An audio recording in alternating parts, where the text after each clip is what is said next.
Hello again guys, and welcome back to another video. Today we're doing part 3 of Alternate Future of the US. So in the first episode, the Northeast War, then the Southern War, and today we're going to be wrapping it all up, preparing for the final battle in part 4. So do hope you guys enjoyed it, and let's get started. So first things first, and that is on the topic of Texas, who wants more land.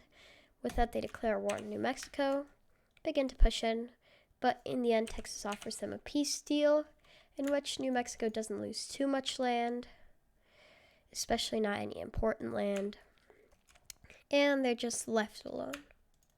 New Mexico, of course, agrees to this, loses the bit of land that they have to lose.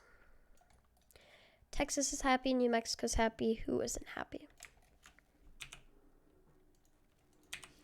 With that, another offer is given to another country, who in this case is Kansas and Colorado.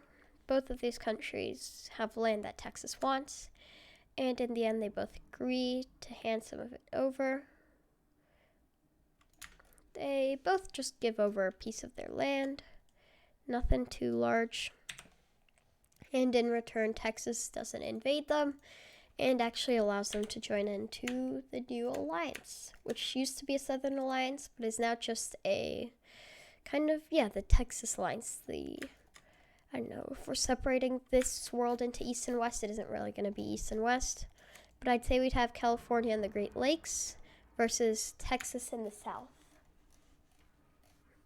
So yeah, Texas, biggest, strongest country in this world, with plenty of allies.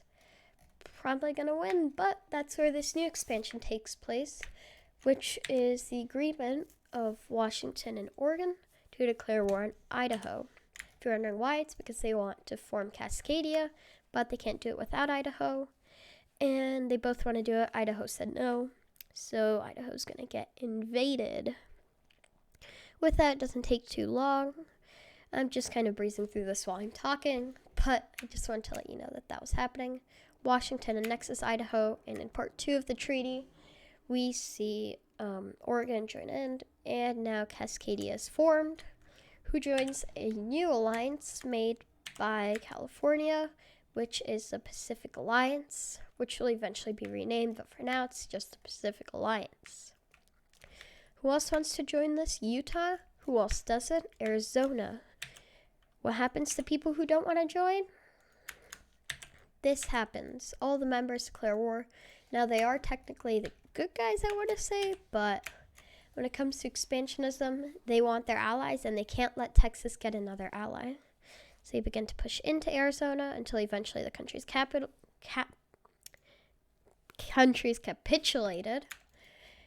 And yeah, California takes a bit of land out of their south. Utah gets a tiny bit of land out of their north. But a new government is put into place who is pro-Pacific organization, pro-California, and they join into this new Pacific Alliance. With that, Texas isn't too worried as Missouri joins their alliance. California is behind on members. Montana joins them. And Wyoming. Oh, Wyoming, what will we do with you? Well, you see, Wyoming, you never really should have existed in the first place. Now, should you have? So some of it goes to Cascadia, some of it goes to Montana, tiny bit to Dakota. So a lot of it to Colorado, actually. Some of it to Utah, and a tiny bit to Nebraska. Wyoming, I don't know how they're still alive in this scenario. They have no people. They'd probably fall to some neighbor. But in this scenario, they're just split among all their neighbors. Nobody really stands up for them and defends them, so they can't really say anything against this. They have 500,000 people living there. Every single surrounding country has at least twice that, I feel like, at this point. So yeah, both sides have gained some land. And that's just a given, seeing as Wyoming doesn't exist, and they won't. See, I'm getting rid of all the meme states. Wyoming's gone, Ohio's gone. All the meme states are leaving. All of them. West Virginia's gone. Well, no, that's a song, not a meme, but yeah. So I think it's time for a final war here, which is kind of just going to be a bit of aggression along here with Minnesota and Dakota, with some Minnesota troops supposedly stepping into the new country of Dakota. This is seen as a declaration of war. And although Dakota may look bigger, they're a bunch of icy nothingness. And although Minnesota doesn't have much else, they have an alliance, they have friends, and alone they are already stronger. So they may not last very long. With that, as I said, Minnesota does begin to push in, but very quickly Dakota just agrees to their peace terms, in which Minnesota gets the land that their troops were in, which is just a tiny bit along the Canadian border,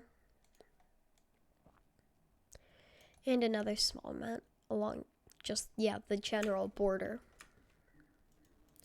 With that, everyone's happy, the video's over, and stay tuned for the last one, as it is the last part 4 of this alternate future of America, and it is going to be the most interesting one. I'll see you all there, and goodbye.